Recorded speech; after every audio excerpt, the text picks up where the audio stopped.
it's hard to pick my favorite of your um, biographies, but Einstein, I mean, you really paint a picture of another, I don't want to call him a misfit, but a person who doesn't necessarily have a standard trajectory through life of success.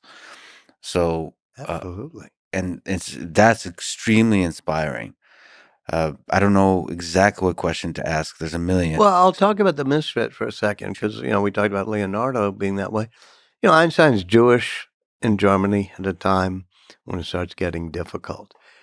He's slow in learning how to talk, and he's a visual thinker, so he's always daydreaming and imagining things. The first time he applies to the Zurich Polytech, because he runs away from the German education system because it's too much learning by rote. He gets rejected by the Zurich Polytech. Now, it's the second best school in Zurich, and they're rejecting Einstein. I tried to find, but couldn't, the name of the admissions counselor at the Zurich Polytech. Yeah. Like, you rejected Einstein? And then he doesn't finish in the top half of his class. And once he does, and he goes to graduate school, they don't accept his dissertation, so he can't get a job. He's not teaching it. He even tries about 14 different high schools, gymnasium, to get a job, and they won't take him. So he's a third-class examiner in the Swiss Patent Office in 1905.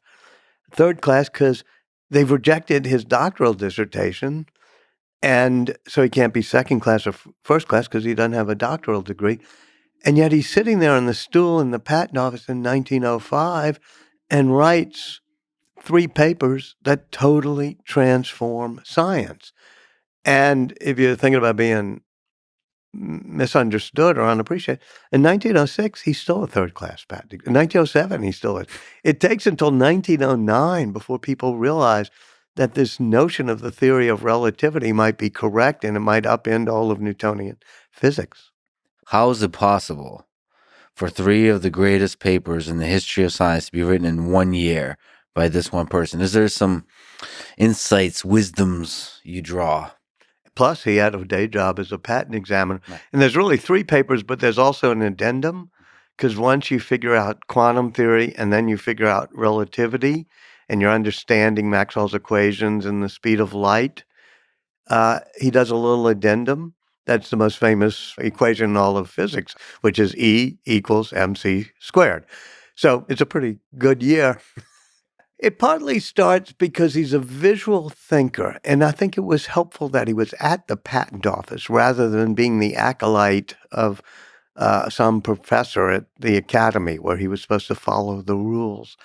And so at the patent office, they're doing devices to synchronize clocks because the Swiss have just gone on standard time zones, and Swiss people, as you know, tend to be rather, Swiss. They care if it strikes the hour in Basel, it should do the same in Bern at the exact instant. So you have to send a light signal between 2 distant clocks. And he's visualizing what's it look like to ride alongside a light beam. He says, well, if you catch up with it, if you go almost as fast, it'll look stationary. But Maxwell's equations don't allow for that. And he said, it was making my palms sweat that I was so worried.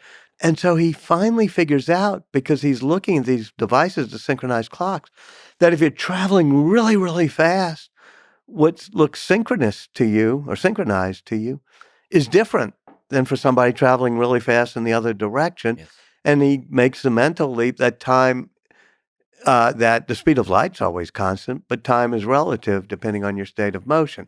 So it was that type of out-of-the-box thinking, those leaps, that made 1905 his miracle year. Likewise with Musk. I mean, after General Motors and Ford, everybody gives up on electric vehicles, to just say, I know how we're going to have a path to change the entire trajectory of the world into the era of electric vehicles. And then when he comes back from Russia, where he tried to buy a little rocket ship so he could send a experimental greenhouse to Mars, and they were poking fun of him and actually spit on him at one point in a drunken lunch. This is very fortuitous, because on the ride back home on the plane, on the Delta Airlines flight, he's like doing the calculations of how much materials, how much metal, how much fuel, how much would it really cost? And so he's visualizing things that other people would just say is impossible. It's what Steve Jobs' friends called the reality distortion field, and it drove people crazy. It drove them mad, but it also drove them to do things they didn't think they would be able to do.